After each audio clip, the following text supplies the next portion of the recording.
We've all seen or maybe even created those to be read lists that are way too long. I'm guilty of it too. Yeah, I can't go out this weekend. I'm trying to get some reading done. Next weekend isn't good either. I'm trying to get through like 45 books this month, so this month I'm keeping it real with myself. Yep, 3 books. That's it. Well, I do have a fourth one for extra credit, but we'll talk about that later. March is Women's History Month, so this month I'm exclusively reading from authors who identify as female. And I'm super excited about this first one. It's called Scattered All Over the Earth, and it's by Yoko Tawada. Yoko was born in Japan but now lives in Germany and actually writes her works in both Japanese and German. She has an affinity for language, and whenever she feels like she's too comfortable with one, she switches to the other in an effort to get closer to it.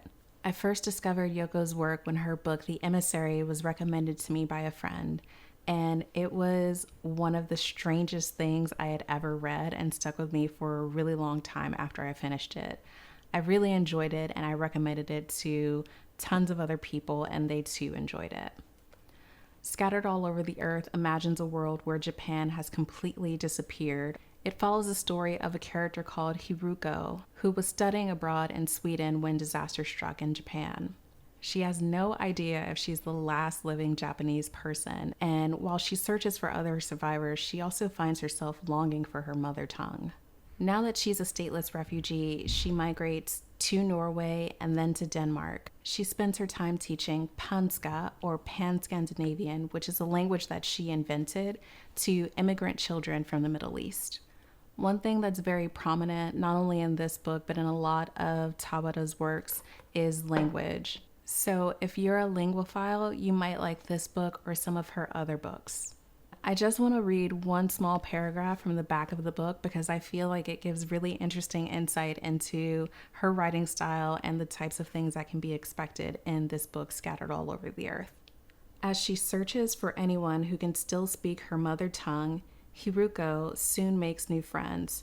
Her troupe travels to France and Stockholm, and in a series of mesmerizing scenes encounters an umami cooking competition, a dead whale, an ultra-nationalist, kakuzo, robots, and so much more. Each scene more vivid than the last. It sounds like this book is packed with eccentricities, and it's actually been described as cheerfully dystopian, so I'm excited to see what that might look like and how that pans out in the novel. And this book is actually the first in a trilogy, and I'm really excited that I get to read 2 more after I'm done with this one. Next up is Late Migrations by Margaret Renkl. She also writes weekly in an opinion column for the New York Times, mainly about politics, culture, and nature. She manages to intertwine these really bittersweet pieces about her parents and her family and her time growing up with stories on nature and the natural world surrounding her suburban home in Nashville.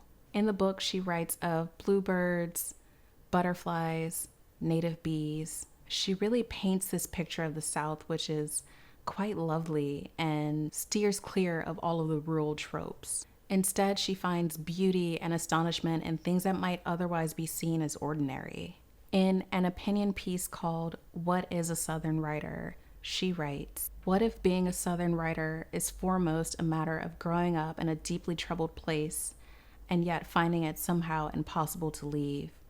Or seeing clearly the failings of home and nevertheless refusing to flee?" After reading about a quarter of this book so far, I can see how the places where she grew up can be really hard to part ways with.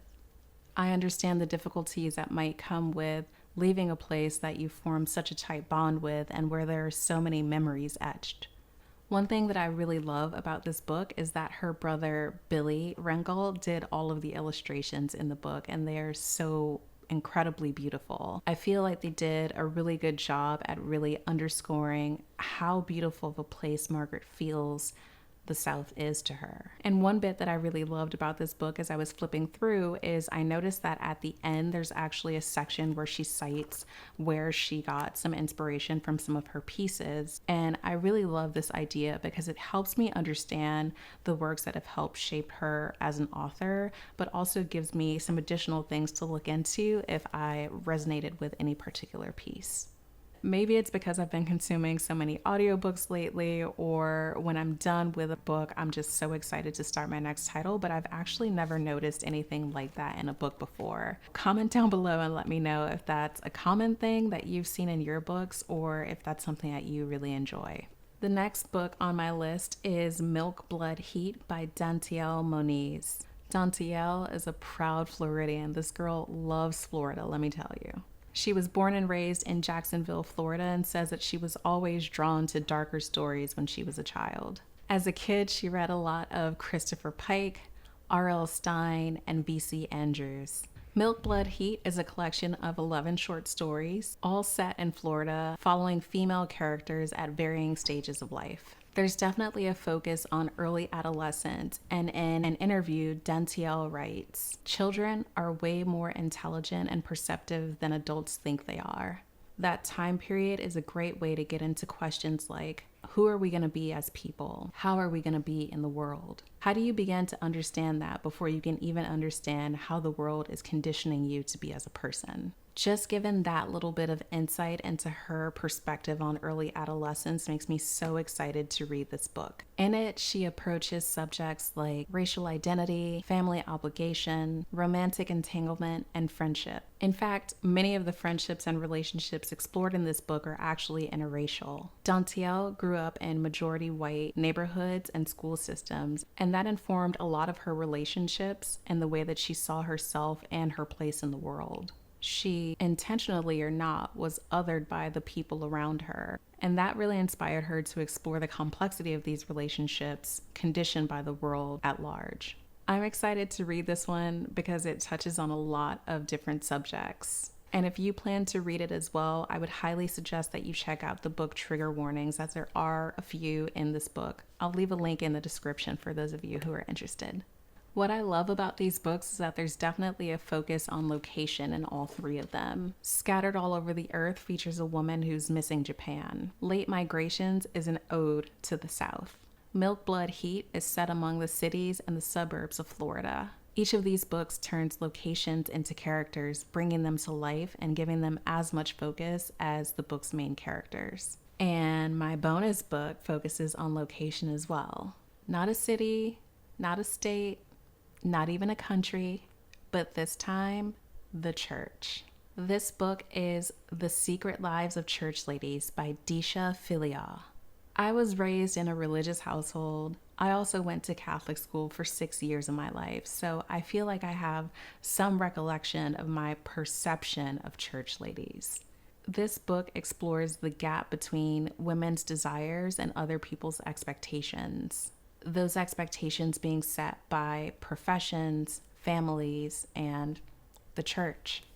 One story focuses on a woman listening to a pastor's sermon on sins. Meanwhile, she is yearning for the pastor's wife. Another character hooks up with a complete stranger in the waiting room of a hospital where both of their mothers are lying, dying of cancer. What I love about this book is that the women featured here really start to recognize their own needs and dare to follow their own desires while seeking some momentary reprieve from being good. And that's it. That is my list for March. I personally am so excited that so many of these books are actually comprised of short stories because if I'm being honest, I'm still rebuilding my habit of reading physical books. I feel pretty good about getting through these 4 books this month, or at least 3. One of them is extra credit, right? And if you're curious how it is that I make time in my day for reading, be sure to check out this video where I give you 3 practical tips on how to build a reading habit that sticks. Thanks so much for watching, and I'll see you soon.